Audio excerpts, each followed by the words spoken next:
навек судьба нас разлучила.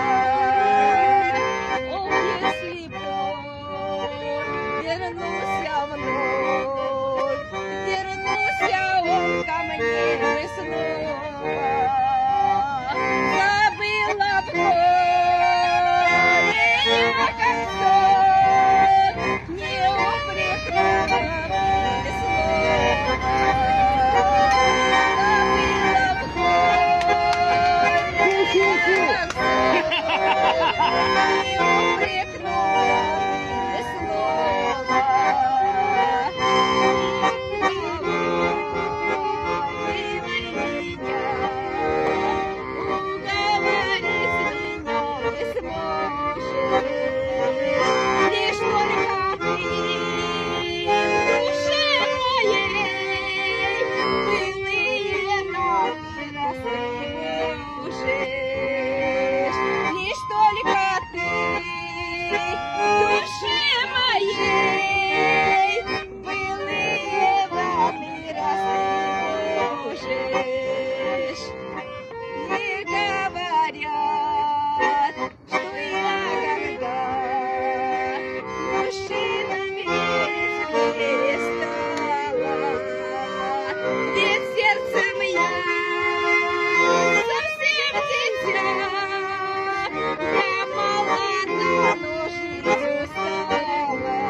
Как получается?